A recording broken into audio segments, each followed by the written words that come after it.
Aujourd'hui, j'ai comme invité Patrick Lamoureux. Bienvenue, Patrick, à l'émission. Merci, Louise. Bonjour. Bonjour. Patrick, toi, tu es chargé de projet à la Société éco-citoyenne. Mais parlant de projet, il y a justement un projet qui vous tient à cœur. Concernant les aînés, qu'est-ce que c'est? Tout à fait. On a un projet, nouveau projet qu'on lance de mobilisation auprès des aînés du quartier. C'est un projet qu'on caressait depuis longtemps parce qu'on travaille beaucoup avec les citoyens dans le quartier à toutes sortes de projets.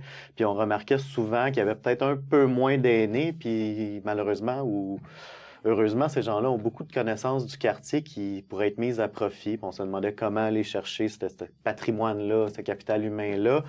Donc, on avait déposé un programme fédéral qui s'appelle Projet Nouveaux Horizons pour les aînés, qui offre des sous pour des projets pour faire du développement communautaire avec justement ces personnes-là. Donc, l'idée du projet, c'est de trouver le moyen d'aller chercher leurs souvenirs puis le mettre en valeur pour le reste de la communauté. Parce que moi, j'habite le quartier, j'y travaille, mais si tu me demandes qu'est-ce qui s'y passait il y a 15 ans, 20 ans, je ne sais pas grand-chose. Puis c'est souvent comme ça avec beaucoup de citoyens qu'on travaille, sont arrivés avec les familles dans le quartier, sont là depuis 5, 10, 15, 20 ans. Mais il manquait ce chaînon-là. Là. Oui, pour la mémoire du quartier, justement. Oui. Hein? Puis, de quelle façon, combien que vous voulez avoir de gens, d'aînés qui participeraient à ça? On veut regrouper 10, 12 aînés qui vont être aussi représentatifs de la mixité du quartier. Par exemple, là, je prospecte du côté de la communauté polonaise parce que c'est le quartier polonais d'une certaine manière. Donc, on aimerait savoir quelqu'un qui les représente. J'ai aussi écrit au pas de la rue pour connaître la perception de quelqu'un qui a connu la marginalité, par exemple, l'itinérance. Donc, on essaie d'avoir une mixité des gens issus de l'immigration, des gens qui sont nés ici aussi. Il y en a beaucoup qui sont encore ici. On veut les entendre, on veut travailler avec eux. Oui.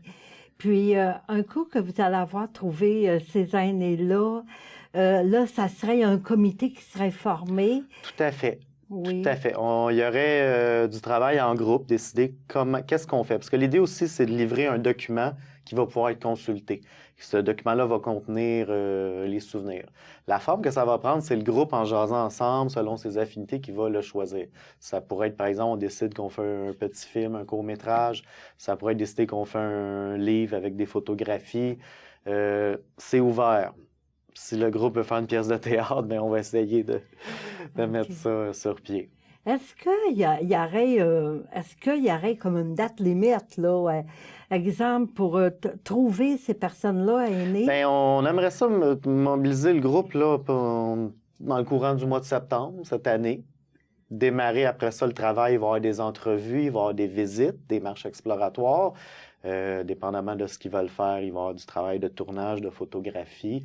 Donc, cette démarche-là d'interview, de visite, tout ça, devrait se dérouler plus octobre-novembre. Puis, si ça va bien, on ferait une soirée de présentation à la communauté où tout le monde serait invité, avec repas, animation, tout ça pour présenter ça. Ça, pour être réaliste, ça risque d'aller dans le début de l'hiver, là. D'accord. Puis, le temps de travailler avec ces personnes aînées-là, pour arriver soit à produire un document ou un documentaire ou de n'importe quelle manière, est-ce que vous échelonneriez ça sur plusieurs mois ou c'est pas défini encore pour vous? C'est bien...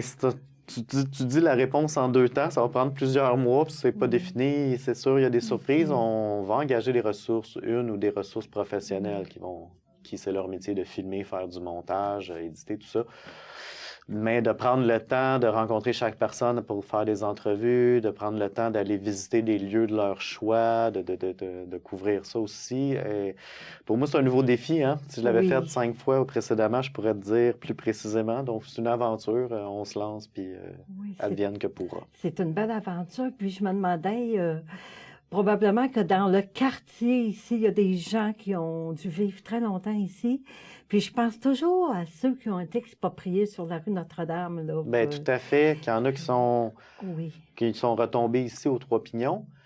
Ben, c'est ça, j'ai eu la chance de rencontrer une intervenante qui travaille ici qui s'appelle Maude Roy. et qui, elle, connaît bien des gens, puis elle connaît le projet, donc elle va aller sonder qui serait intéressé à participer. Puis en effet, ça serait intéressant de connaître la vie, parce qu'il y a une grosse histoire d'expropriation dans le quartier, qu'on pense à la construction du pont Jacques-Cartier. C'est loin, peut-être qu'il n'y a plus de survivants, ça date des années 20.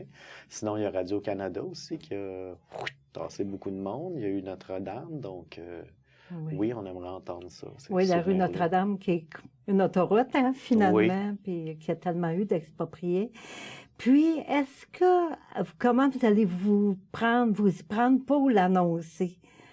Bien, je viens de rencontrer aujourd'hui. C'est une des façons. On travaille aussi avec notre infolette, l'infolette de la Société éco-citoyenne de Montréal.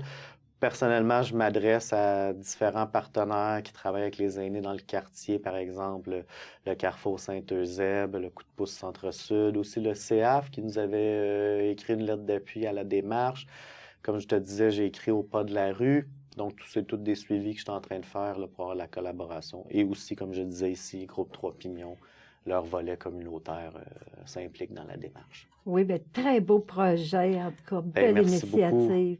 Merci beaucoup, en tout cas, Patrick, d'être venu. Puis j'espère avoir l'occasion de revenir en parler quand il sera question de la soirée de présentation à la communauté. Donc, on aura peut-être l'occasion d'en jaser. Oh oui. Super. Merci. Pour une prochaine. Oui. Au revoir. Au revoir. Pour plus d'informations sur ce projet de mobilisation des aînés du quartier Sainte-Marie, les résidents des Tours Frontenac peuvent communiquer avec Maude Roy au 514-524-3015.